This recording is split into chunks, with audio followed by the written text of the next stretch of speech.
Hi kiddos, this is Miss Stark with another video. This time we're going to be looking at dividing fractions I and B. So the first thing I'm going to do is I'm going to zoom into this top part. So you'll see we have tables, which I'm using as fraction bars. So the first one, I have two sets of fractions on top of each other. I have 2 on top and 4 on the bottom. So I'm going to look over here. I have these equations. I'm going to look for one that has 2 as the denominator for the first one and 4 for the denominator of the second one. This is 15 and 5, 5 and 10, and here we go, 1 and 4. So I'm going to move this one up. And there we go. So here I have 1/2, so I need to color one of these a color. So I'm going to color it. To do that, you're going to have here, you're not going to click over here, you're going to click over here to this color thing, and I'm going to make it blue. So now I have 1/2 colored. Now, here I need to color one of these fourths. I'm going to color this one. Okay, so now that I have those colors in, we kind of have a visual. Now, 1/2 divided by 1/4, what's that saying is how many 1/4 can fit into 1/2? Well, you can see here that it looks like it's going to be 2. So, what we're actually going to do is we're going to keep this first one. We're going to change this over to 4/1. So that's how we would actually solve this, is something called keep, change, flip. But right now, we're kind of solving it by visual. Visually, 2 of these can fit in here, so my answer is 2. But if we were to do the keep, change, flip method, it would be 4/2, which 4 divided by 2 equals 2. But you can see visually here that 4 of these pinks can fit into one of these blues. So next here, we have 1, 2, 3, 4, 5, and then 1, 2, 3, 4, 5, 6, 7, 8, 9, 10. 5 and 10, 15 and 5 and 10. Here we go. Here we go. So I need to color 2 of these. Let's do green this time, and 1 of these. Okay, so as you can see here, I can see perfectly clear that 4 of these are going to fit in 2 of these. So I know my answer here will be 4. So 4. Okay, my next thing is to multiply, kind of like what I did here, which would be keep, change, flip, which we will figure out down here. Don't worry. It ends up being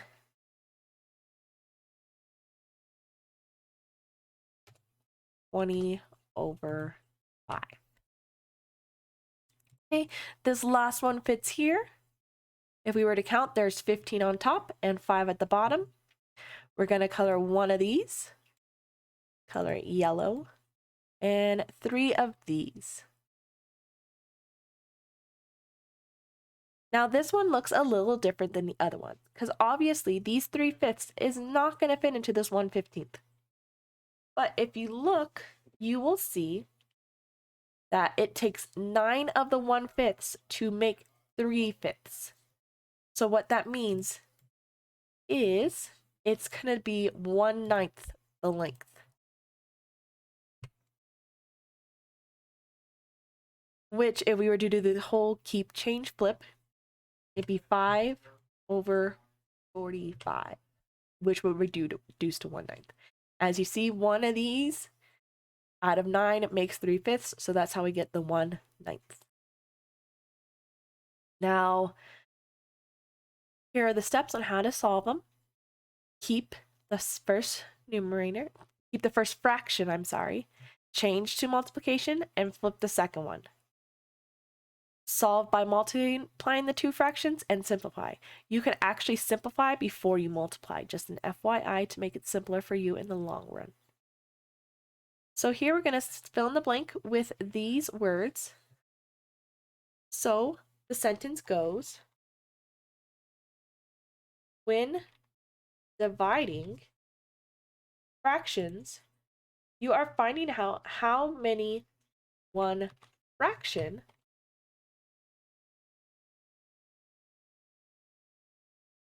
of one fraction are equal to another fraction.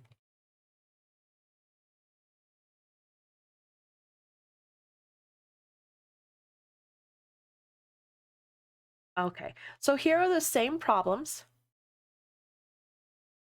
but now we're going to actually use the keep, change, flip method. So we keep the first one, change to multiplication,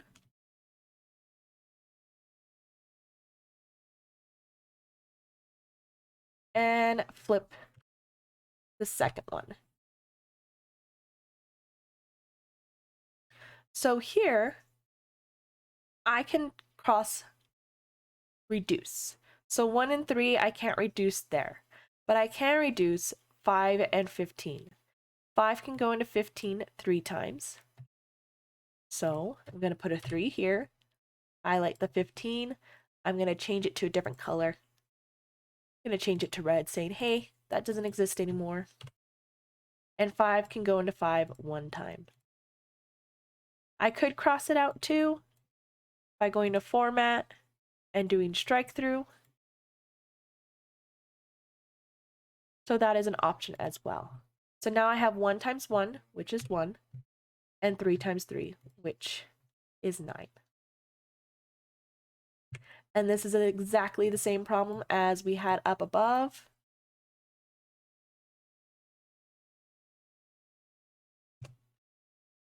And it equals 1/9 again.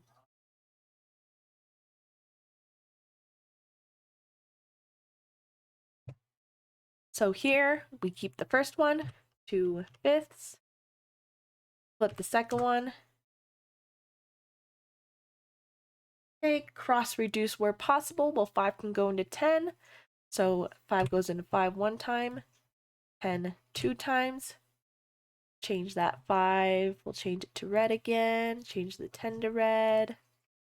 I'll even cross it out just to make extra sure that it's not there anymore. Okay, 2 times 2 is 4. That's 1.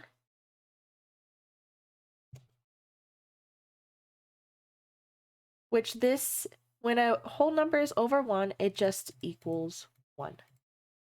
I mean, just equals the number on top, so it's equaling 4, which is what we got up here. Okay, same thing. Keep, change, flip. We can cross reduce. 2 goes into 4 2 times. 2 goes into 2 1 time. Strike through and red.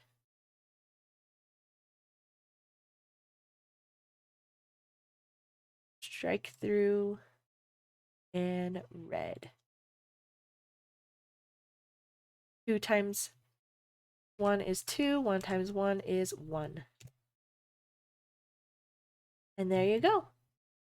Notice how my answers down here match my answers up here. I hope this video has helped, and I can't wait to see you guys next time.